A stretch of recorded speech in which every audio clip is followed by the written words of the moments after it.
अपने ससुराल को अपना घर नहीं समझता, लेकिन शादी के दूसरे दिन ही एक बहू अपने ससुराल को अपना घर समझ लेती है। वाह क्या बात है।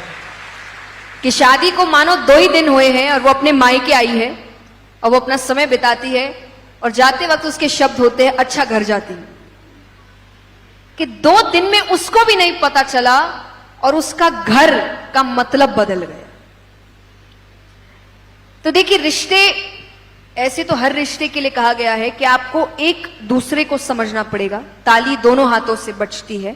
कोई भी रिश्ता हो, अगर दोनों नहीं साथ में चल रहे हैं तो रिश्ता सुधर नहीं सकता। एक ही अगर मेहनत करता रहेगा तो वो हो सकता है 1 साल चला, 2 साल चला, तीसरे साल टूट जाएगा। ये कोई भी रिश्ता हो सकता है। तो चलाना दोनों को पड़ेगा, काम दोनों को करना पड़ेगा। अगर एक भी रुक गया तो ये रिश्ता नहीं चलेगा। तो ये सबसे पहली चीज है।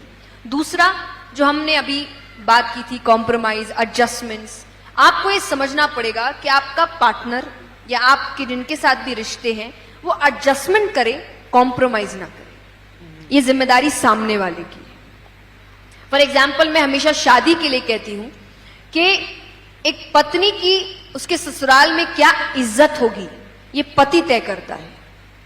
ये पत्नी तय नहीं करती, उसका बिहेवियर तय नहीं, कुछ भी तय, ये पति तय करता है।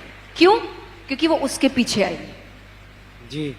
ये उसके लिए एक नई दुनिया है। अगर मैं किसी नई जगह जा रही हूं और मैं जिसके साथ जा रही हूं वो उस जगह को जानता है तो ऑब्वियसली मैं तो उस पर निर्भर हूं ना, कि मुझे सही रास्ता दिखाना किसका काम है? तुम्हारा। मेरा यहां ध्यान रखना किसका काम है? तुम्हारा। उसके बाद जब मैं फेमिलियर हो गई उस जगह से, अब मेरा है। पर जब तक मैं उस जगह को लेकर फेमिलियर नहीं हूं तब तक काम किसका है? तो एक पत्नी की इज्जत ससुराल में क्या होगी ये पति तय करेगा। उसके राइट्स क्या होंगे ये पति तय करेगा। तो इसीलिए जरूरी है कि जिस पर जिम्मेदारी है वो अपनी जिम्मेदारी उस वक्त ले। आपको अपने रोल्स चेंज करने पड़ते हैं। मैंने हमेशा कहा है कि रोल्स किसी के निभाए नहीं गए थे कि घर का काम ये करेगा, बाहर का काम वो करेंगे। और भगवान ने तो बिल्कुल नहीं सिखाया था। भगवान ने तो हर काम किए हैं। अगर श्री राम को आप देखिए, सीता माता अपना पूरा घर बार छोड़कर आई थी शादी करके, जो हम आज करते ही हैं कि एक पत्नी छोड़कर आती है। पर आप विष्णु भगवान को देखिए। विष्णु भगवान शादी से पहले कहां रहते थे? बैकुंठ, बैकुंठ धाम। शादी से पहले कहां रहते थे? बैकुंठ। शादी के बाद कहां रहे? क्षीर सागर। लक्ष्मी माता कहां से आई थी? समुद्र मंथन में से, क्षीर सागर में से आई थी। तो असल में विष्णु भगवान कहां रहते हैं? घर जमाई है वो। दोनों काम हुए ना। यहां पर सीता माता आई तो वहां पर वो भी घर जमाई है।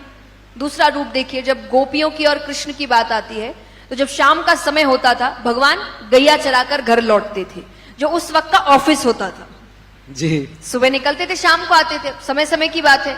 भगवान आते थे, वहां जो गोपियां हैं वो भी दूध दही माखन बेचने जो जाती थी वो लौट कर घर आती थी। यानी काम करने दोनों गए।